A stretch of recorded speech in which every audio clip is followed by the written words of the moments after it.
OTT का attraction ऐसा है कि कोई भी बॉलीवुड का बड़ा प्रोडक्शन हाउस खुद को ओटीटी पर आने से नहीं रोक पाया है।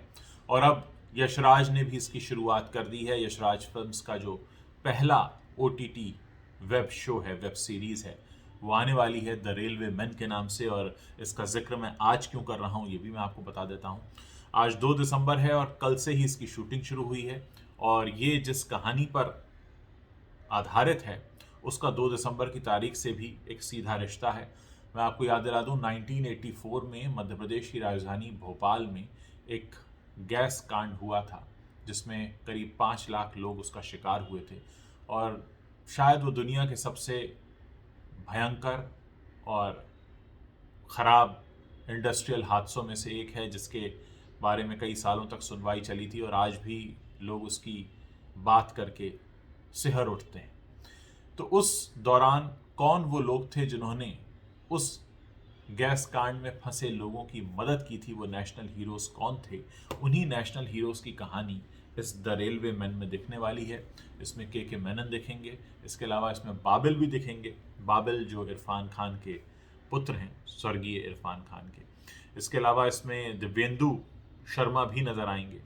अब सवाल ये है कि एक सब्जेक्ट तो ऐसा चुना है यशराज ने जिस पर वाकई ज़रूरत है कुछ कहने की, लेकिन पिछले कुछ दिनों में यशराज का जो प्रदर्शन रहा है, खासकर अगर हम बंटी बबली 2 की बात करें, तो लोगों को बड़ी निराशा हुई कि भाई ये बॉलीवुड का इतना पुराना प्रोडक्शन हाउस है और ये कौन सी फिल्म लेकर आ गया। लोग उसको जो बाहर निकले हैं उस फिल्म को देखकर, उन्होंने यही कहा कि भाई ये यशराज ने कैसी फिल्में बनानी शुरू कर दी, क्यों कॉम्प्रोमाइज़ कर रहे हैं इतना।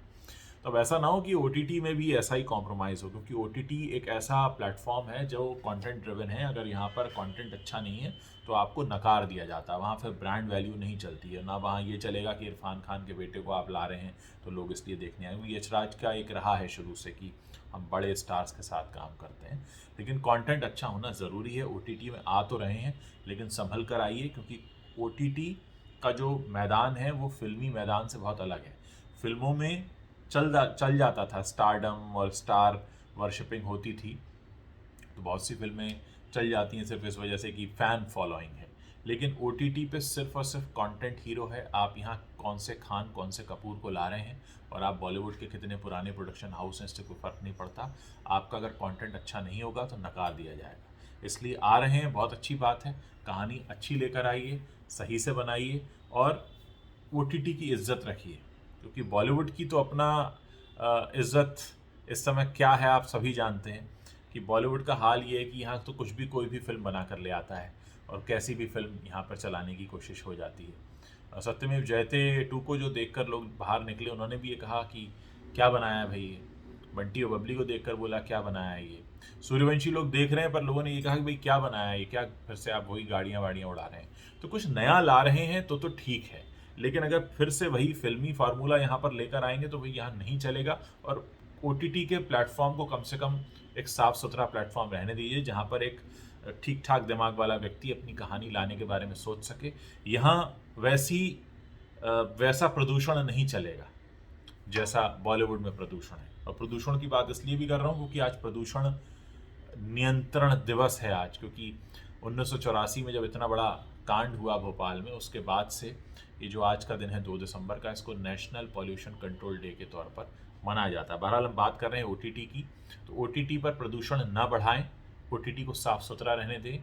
यशराज हैं, बहुत अच्छी बात है, कहानी अच्छी लाएं, ढंग से बनाएं, तरीके से। स्टार वर्शिपिंग नहीं होती है, बॉलीवुड फार्मूला नहीं चलेगा, कंटेंट ड्रिवन प्लेटफॉर्म है, इस बात का ध्यान रखें। और फिर कुछ अच्छा प्रोडक्ट लेकर आएंगे तो फिर जनता आपको सराहेगी। और अगर आपने फिर से कुछ ऐसा किया जो ऐसा बॉलीवुड की फिल्मों में होता रहा है कि किसी भी बड़े फेस को आगे रख दो चल ही जाएगा, तो ये सब नहीं चलने वाला है। बहरहाल देखते हैं द रेलवे मैन का क्या हाल होता है जब रिलीज़ होती है। शूटिंग शुरू हो गई है कल से और उम्मीद है कि जल्द ही ये ओटीटी पर आ भी जाएगी। और एक और बात यहाँ पर एक समझने वाली बात ये है कि जैसा अभी तक सिनेमा रहा है, अब सिनेमा भी बदल रहा है और सिनेमा को बदलने में भी एक हद तक कहा जाए तो ओटीटी का हाथ है, क्योंकि ओटीटी जब से आया तब से बॉलीवुड को ये एहसास हुआ कि उनके सामने एक बड़ी चुनौती आई है, और क्योंकि ये बड़ी चुनौती आई है इसलिए कोशिश हो रही है कि बॉलीवुड में भी सुधार लाए जाए। खैर, बॉलीवुड में सुधार आएंगे नहीं आएंगे कह नहीं सकते, लेकिन हाँ, कम से कम ओटीटी का प्रदूषण ना बढ़े, इसी इंतजार में है ओटीटी के सारे दर्शक।